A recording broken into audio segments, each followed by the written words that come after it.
اسے بیچ کر اپنی رقم پوری کر لینا۔ ہنری نے کہا، ہم گھوڑوں کی سوداگری سے واقف نہیں۔ پھر مجھ پر اعتبار کرو، ہنری نے کہا، مجھے لے چلو، پار جا کر کرائے کے پیسے دے دوں گا اور انعام بھی۔ ملا اس کی شکل و صورت، اس کا لباس، قد کاٹ، اس کا گھوڑا دیکھ کر اسے کوئی افسر سمجھ بیٹھے اور اسے اور اس کے گھوڑے کو کشتی میں سوار کر دیا اور بادبان کھول دیے۔ یہ سمندری مسافت صرف 12 میل تھی۔ سورج غروب ہونے میں کچھ وقت باقی تھا جب کشتی سیوستا کے ساحل سے جا لگی۔ ہنری نے ملاحوں کو ساتھ لیا اور سیدھا جولین کے محل میں پہنچا۔ وہاں بتایا کہ کاؤنٹ جولین کو میرے آنے کی فوراً اطلاع دی جائے۔ تولیتا سے شہزادی فلورینڈا کا بہت ضروری پیغام لایا ہوں۔ جولین نے اسے فوراً بلا لیا۔ وہ اپنی بیٹی کے پیغام کے لیے بےتاب تھا۔ کیا تم فریڈرک کے بیٹے ہنری نہیں ہو؟ جولین نے اسے دیکھتے ہی پوچھا۔ ہاں کاؤنٹ، ہنری نے جواب دیا۔ کیا تم تولیتا سے آئے ہو؟ جولین نے کہا۔ باپ کو بتائے بغیر چلے گئے تھے؟ ہاں کاؤنٹ، ہنری نے جواب دیا۔ یہاں دل اکتا گیا تھا، میں اندلس کی سیر کو نکل گیا تھا۔ لیکن محترم کاؤنٹ، میرا غائب ہو جانا اور آ جانا آپ کے لیے کوئی اہمیت نہیں رکھتا۔ میں جو پیغام لایا ہوں وہ بہت اہم ہے۔ پہلے ایک درخواست سن لیں، میں جس کشتی پر آیا ہوں اس کا کرایہ نہیں دے سکا۔ ملا ساتھ ہیں، انہیں کرایہ ادا کرنا ہے۔ جولین نے کرایہ اور انعام ادا کرنے کا حکم دیا اور ہنری سے پوچھا کہ اس کی بیٹی نے کیا پیغام بھیجا ہے۔ ہنری نے جب پیغام سنا تو جولین اٹھ کھڑا ہوا۔ اس کے جسم کا سارا خون جیسے اس کے چہرے پر اور آنکھوں میں اکٹھا ہو گیا۔ وہ غصے اور ہیجانی کیفیت میں کمرے میں تیز تیز ٹہلنے لگا۔ شہزادی کے ساتھ میری ملاقات اتفاقیہ ہو گئی تھی، ہنری نے کہا۔ اس نے مجھے یہ واقعہ سنایا تو میں شاہ ریڈرک کو قتل کرنے پر تیار ہو گیا تھا، لیکن شہزادی نے یہ کہہ کر روک دیا کہ میں اس تک پہنچ ہی نہیں سکوں گا اور پکڑا جاؤں گا۔ میں وہاں کے شاہی استبل سے گھوڑا چوری کر کے یہاں تک پہنچا ہوں۔ شہزادی نے ٹھیک کہا تھا، جولین نے کہا۔ اس بد کردار کو قتل کرنا ممکن نہیں، میں اس سے انتقام لوں گا، تم جاؤ۔ جولین اس علاقے کا بادشاہ تھا۔ خواہ یہ علاقہ چھوٹا سا ہی تھا، وہ شاہ اندلس ریڈرک کا باج گزار بھی تھا، لیکن یہاں اس کی حیثیت بادشاہوں جیسی تھی۔ وہ ایک ملازم کے ساتھ اس مسئلے پر تبادلہ خیالات نہیں کر سکتا تھا۔ اس نے ہنری کو کچھ انعام پیش کیا۔ نہیں کاؤنٹ، ہنری نے کہا۔ انعام کس کارنامے کا؟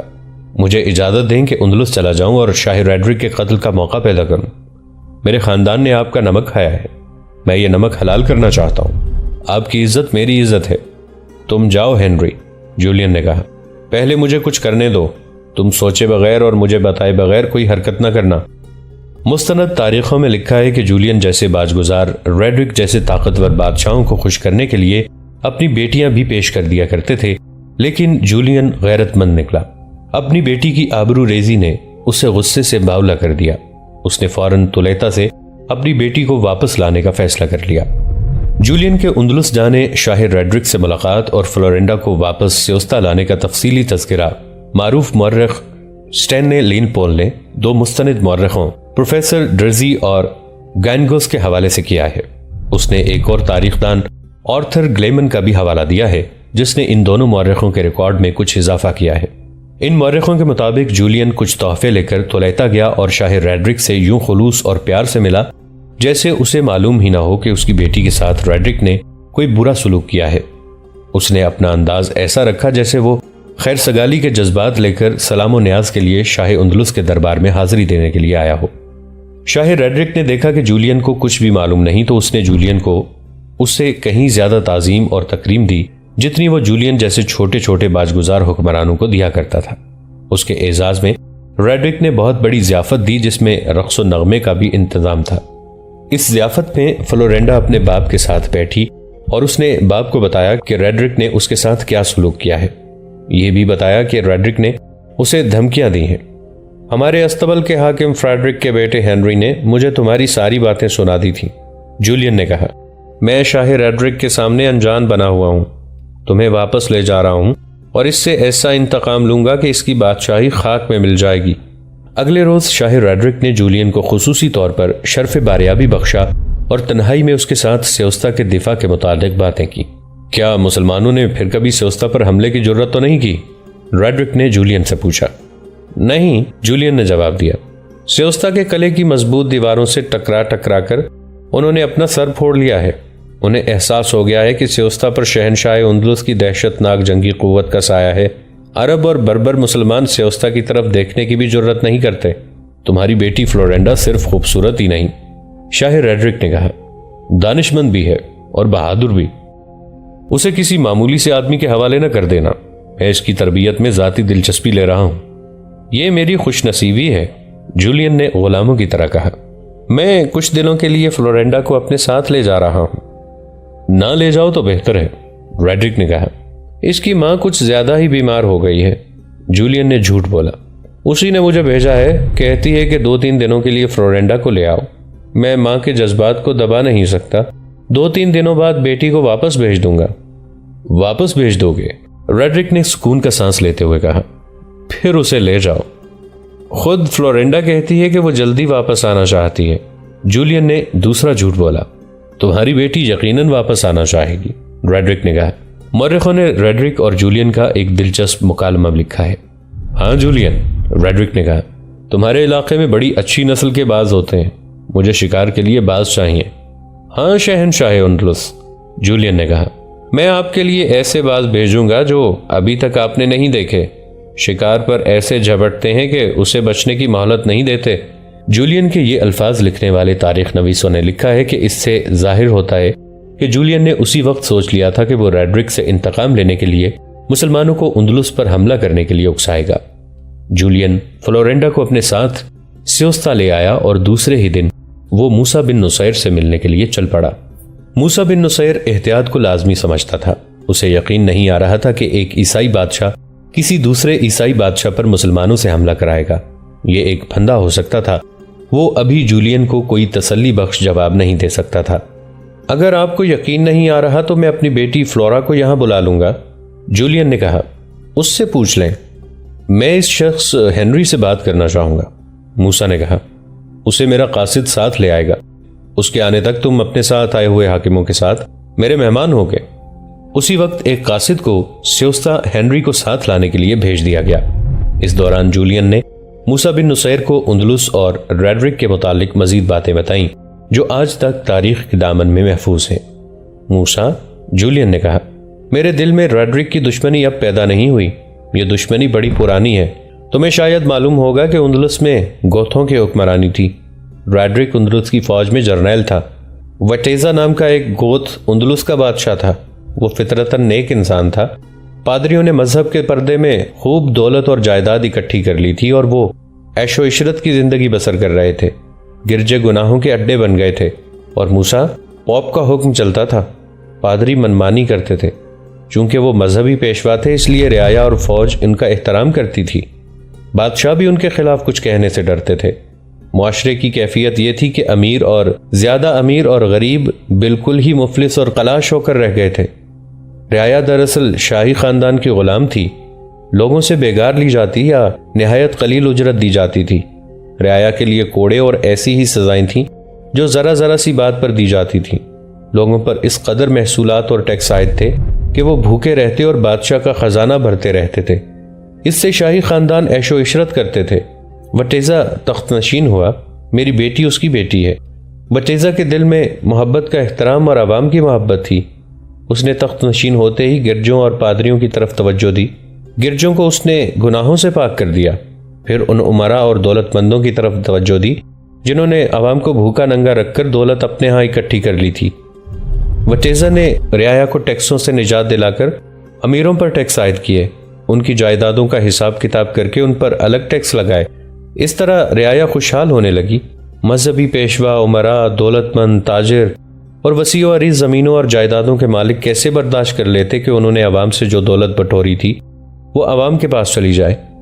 پادریوں نے مذہب کو استعمال کیا اور فوج کو اس پروپیگنڈے سے بھڑکا دیا کہ شاہ وٹینزا مذہب میں دخل اندازی کر کے مذہبی پیشواؤں کو اپنا غلام بنانے کی کوشش کر رہا ہے۔